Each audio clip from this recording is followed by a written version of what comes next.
Hello everyone, it's Sunday the 5th of January and I'm making this video for a second time because I had a slight problem with my equipment yesterday.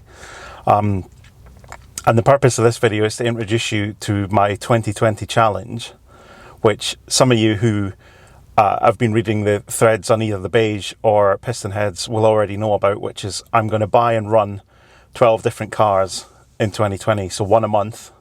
Each month I'm going to buy, carry out some minor repairs as necessary, hopefully not going to buy anything too broken, run it as a daily driver, go back forth to work, that kind of stuff, and sell it hopefully before the end of the month, and then buy another. And to make that really easy for myself, I've set a budget per car of £500. So I'm going to buy 12 working road legal cars for £500 or less each, and hopefully manage to actually use them without having to spend a fortune on repairs and spend as least time in the hard shoulder as possible. That's the plan, at least. Now, I'm overwhelmed by the response this has gotten so far on the two forums.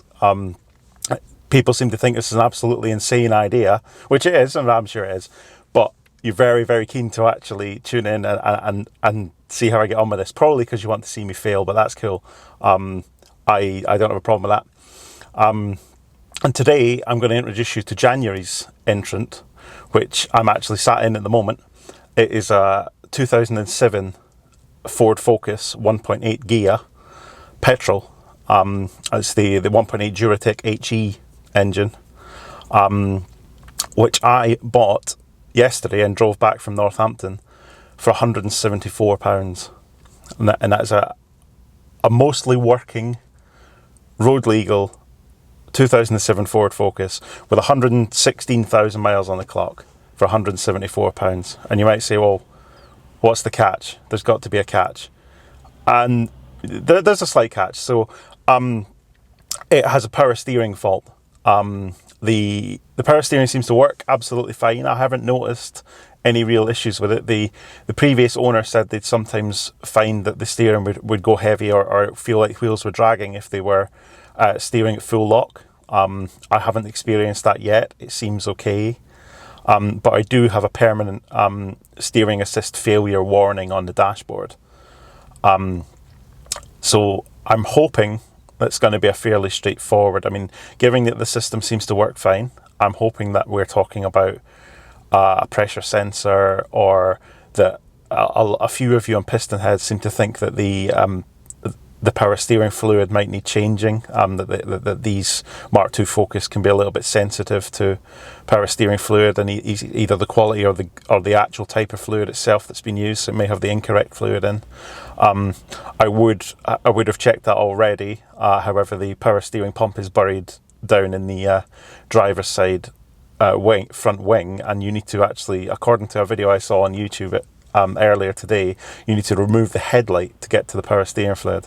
So that's some fantastic, easy to maintain modern car for you. Having to remove parts of the car to be able to check the steering fluid. But I'm sure that means that it's sealed for life and it'll never go wrong. But obviously we clearly do have some kind of problem with this one. So, but for now, let's go for a drive. I'll talk a little bit more about this car, and let's see what £174 buys you in 2020.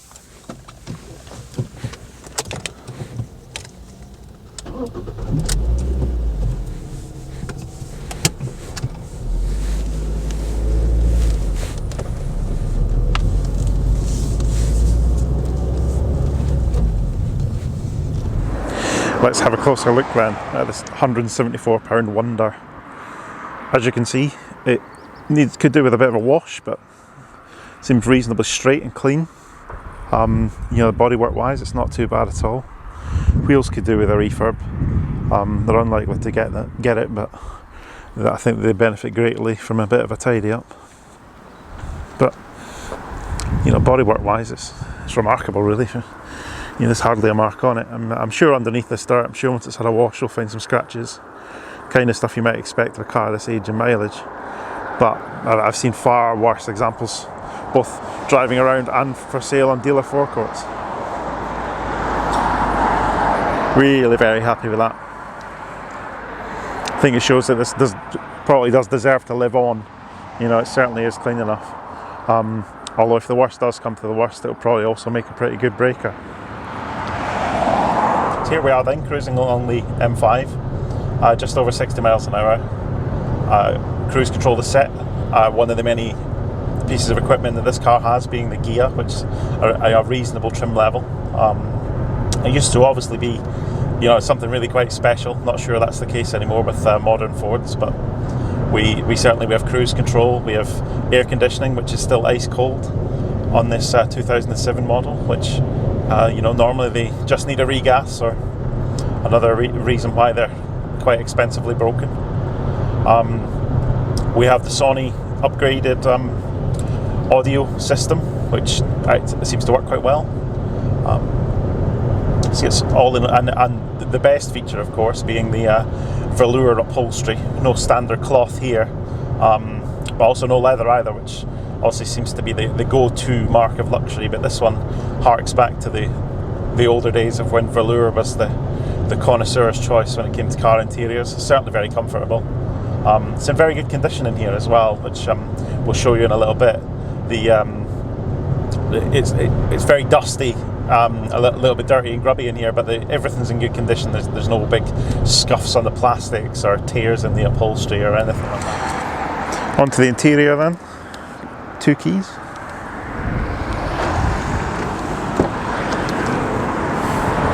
And again, it's dusty, it's dirty, needs a good clean, but it's in very good order.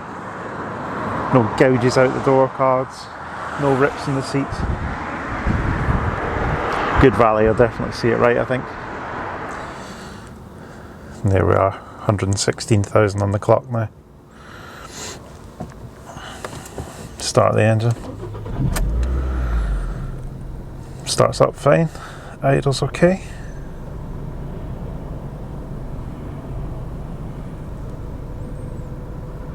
Hunts a little bit at first, but then sorts itself out. And yeah, steering assist failure. That's obviously why we're here, why this was £174. It's clearly been well looked after, which the fact that it has full service history as well shows. I think the previous owner had decided that the chasing a potential power steering fault was going to be too much for them. I think they'd had some quotes from mechanics who were not particularly interested in the job, or were concerned that once you start digging, you might find a lot of other stuff that's wrong. So the quotes they had were pretty high, and they were pretty speculative, based on basically throwing a bunch of parts at the system and hoping that it was going to be right. You know, a typical game of parts darts, which unfortunately seems to be how I end up diagnosing and repairing cars myself. But I'm not a professional mechanic. I'd expect a little bit better from an actual garage, an actual workshop, to have the skills to actually diagnose and solve problems, rather than just saying we'll replace everything and hope that we get there. But sadly, that seems to be the modern motor trade, and modern cars don't make life easy for them. You know, there's a lot of sealed units, and that's sealed for life, and if it fails you need to replace it, you can't refurbish it, and all that kind of stuff. And you know, we talk about the right to repair, and we're talking about domestic appliance manufacturers having to make it easier for you to repair your washing machine and not clog landfill up with appliances. And yet the car industry, which you could argue has one of the better approaches to this, in that they'll provide information, they'll provide parts catalogues, they'll provide technical service information to third-party repairers, and mostly because they have to, especially in the EU. But you still they're still churning out cars with systems that are complicated, that are you know, they contain limited lifespan components that can't be serviced, and nobody seems to be making an issue of that. And then of course you have Tesla, who at least in the US, if you watch any of Rich Rebuilds videos, he tries to, or very, very successfully does, repair salvage Teslas with absolutely no help from the manufacturer whatsoever, because they basically take the approach that if one of their vehicles has been in a crash and has been written off by an insurer, that you can't fix it. They don't want anything to do with it. As far as they're concerned, it doesn't exist anymore. I'm not sure how they're going to get on with that approach in Europe. That remains to be seen. It'd be very interesting to see if somebody tries to do the same stuff in the EU that Rich Rebuild has done in the US, because I think that Tesla's approach of forgetting about damaged salvage cars and refusing to provide technical information, refusing to provide spare parts, I don't think would get them very far. I think they find themselves on the wrong end of a court case very quickly. So there you have it.